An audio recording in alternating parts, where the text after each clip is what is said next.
Assalamualaikum warahmatullahi wabarakatuh. Saya Muhammad Nurul Firdausi, NRP 011 015 akan menjawab soal-soal IAS metode eksplorasi geofisika. Yang pertama, apa saja yang saya dapatkan dan saya pahami dari mata kuliah metode eksplorasi geofisika. Jadi dalam eksplorasi kebumian atau geofisika ada beberapa metode yang digunakan.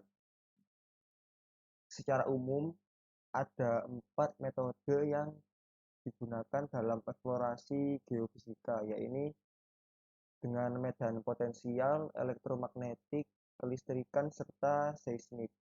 Untuk potensial, beberapa parameter fisika yang mempengaruhi antara lain densitas batuan dan suseptibilitas batuan. Lalu untuk elektromagnetik, antara lain resistivitas batuan serta permitivitas batuan. Untuk metode kelistrikan, bisa disebabkan oleh potensial akibat aliran fluida atau potensial elektrokinetik. Dan untuk seismik, fokusnya kepada kecepatan gelombang permukaan pada batuan.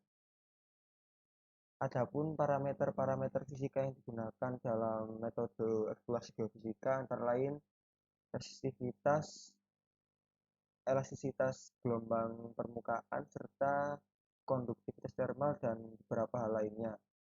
Parameter fisika ini dipengaruhi oleh beberapa faktor seperti bentuk geometri dari batuan, lalu ada sifat atau komponen intrinsik dari batuan seperti kandungan mineral, lalu porositas serta saturasi, atau ada lagi kondisi termodinamik seperti tekanan, kedalaman, dan suhu, serta interaksi dari partikel-partikel batuan itu sendiri.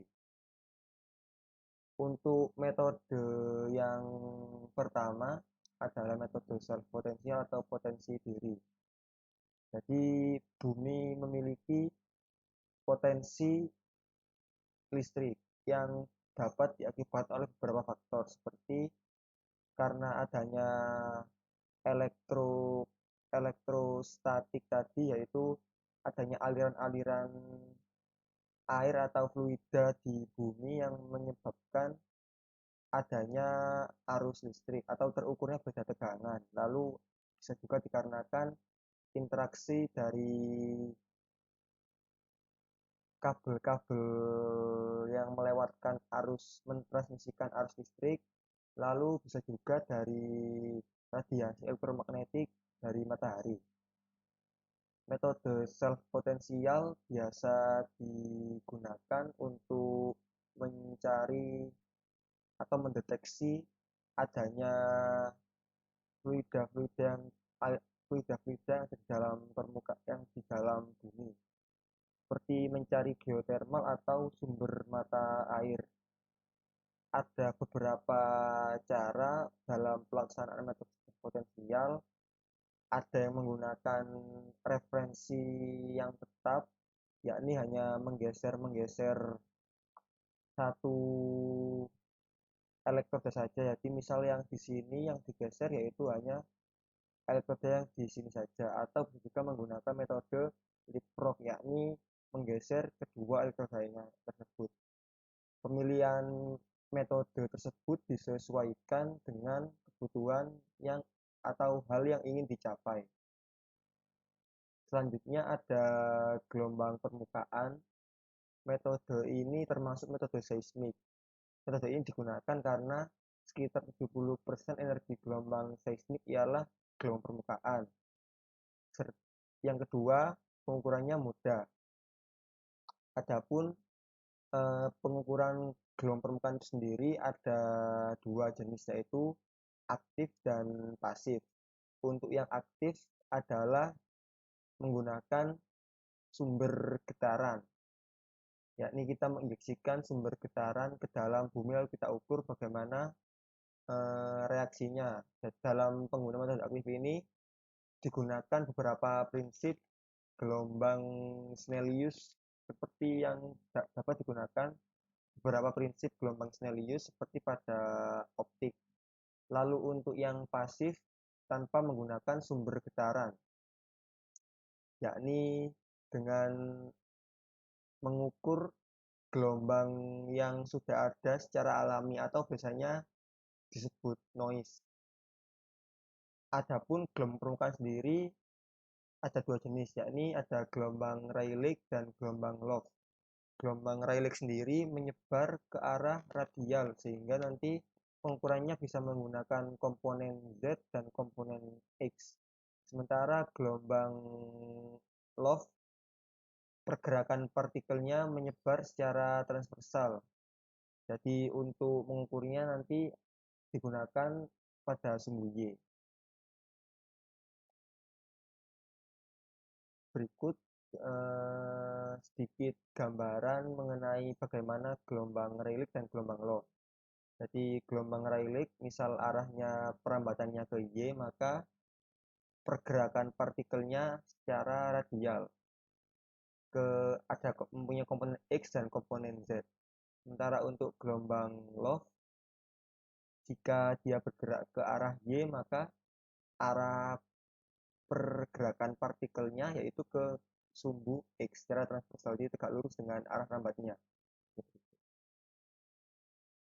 Lalu yang ketiga ada metode mikrotremor.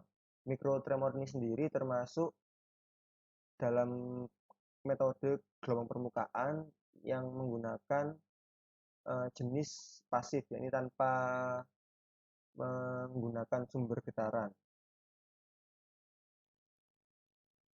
Adapun prinsip yang digunakan dalam mikrotremor nanti kita bisa mendapatkan frekuensi natural dari lapisan sedimen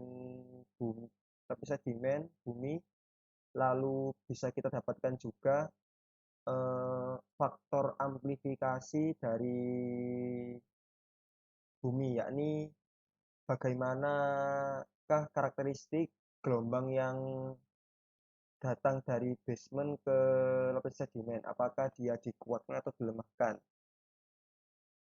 Frekuensi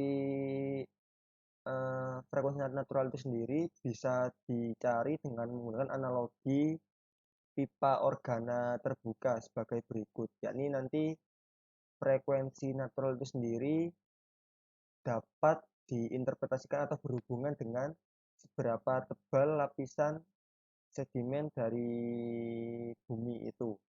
Untuk faktor amplifikasi bergantung dengan perbedaan impedansi antara basement dan sedimen.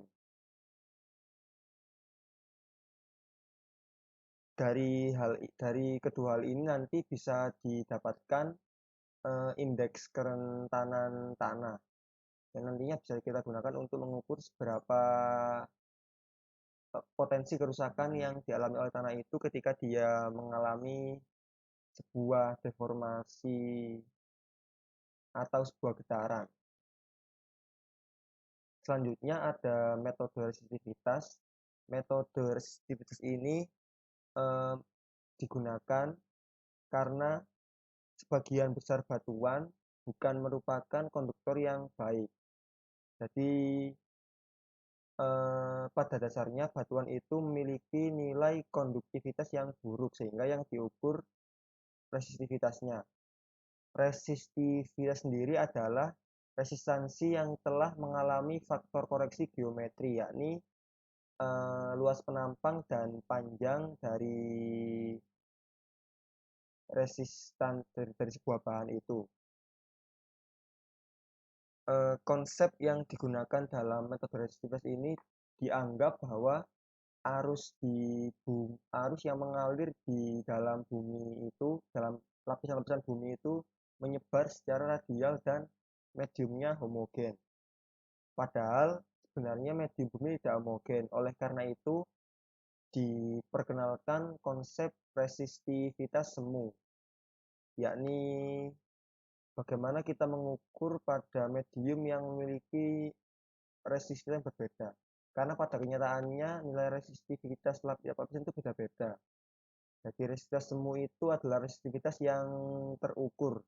Jadi misal kita mengukur dengan menggunakan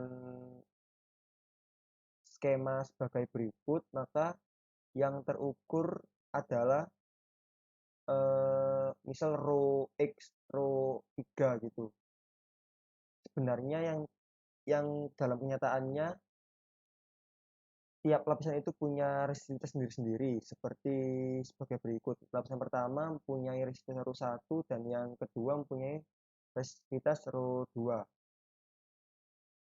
Ada beberapa cara untuk atau beberapa metode yang bisa digunakan dalam pengukuran metode resistivitas. Yang pertama adalah metode sounding, yakni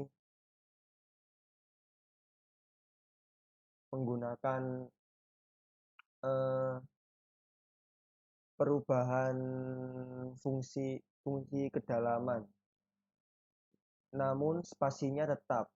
Lalu untuk mapping yakni menggunakan variasi titik tengah, namun spasinya tetap. Saya ulangi, maaf, untuk yang sounding tadi spasi pengukurannya berubah-ubah. Lalu untuk mapping ini spasi pengukurannya sama, yang berbeda adalah titik tengahnya. Untuk tomografi ini menggunakan variasi spasi dan titik tengah. Untuk anisotropi menggunakan variasi sudut. Setiap metode ini memiliki hasil yang berbeda-beda. Dengan tomografi bisa kita dapatkan resistivitas sebagai fungsi 2 dimensi, 3 dimensi, atau bahkan 4 dimensi, dengan dimensi yang terakhir adalah dimensi yang keempat adalah dimensi waktu. Kalau untuk anisotropi ini nanti kita dapatkan bagaimana persebaran resistivitas secara radial, secara sudut-sudut, secara angular nanti perbedaannya bagaimana. Untuk variasi titik tengah ini kita dapatkan hasil secara dimensi mendatar atau horizontal, sementara untuk spasi pengukuran yang berubah-ubah ini kita dapatkan resistivitas sebagai fungsi kedalaman, yakni semakin panjang semakin besar spasinya, maka kita bisa mendapatkan data resistivitas untuk lapisan yang semakin dalam. Begitu juga sebaliknya. Selanjutnya ada metode magnetik. Metode magnetik ini menggunakan sifat-sifat magnetik bumi. Ada beberapa hal atau manfaat yang dapat diambil dari metode magnetik, yakni bisa untuk eksplorasi mineral, eksplorasi potensi elektrokinetik, studi lingkungan, atau pemantauan reservoir. Adanya metode magnetik ini menggunakan beberapa prinsip seperti pada suhu tertentu bahan-bahan yang bersifat ferromagnetik akan menjadi para atau diamagnetik. Jadi misal pada suhu tertentu ada bahan yang bersifat ferromagnetik, maka pada nanti jika sudah melewati suhu tertentu atau suhu Curie, maka bahan tersebut akan berubah. Dalam pengukurannya nanti digunakan beberapa koreksi seperti koreksi closure dan sebagainya untuk nanti dilihat bagaimana anomalinya. Dari anomali tersebut akan dapat diinterpretasikan ada apa atau bagaimana keadaan di dalam permukaan yang sedang kita ukur. Sekian pembahasan secara singkat tentang apa yang didapat dari metode eksplorasi geofisika. Terima kasih.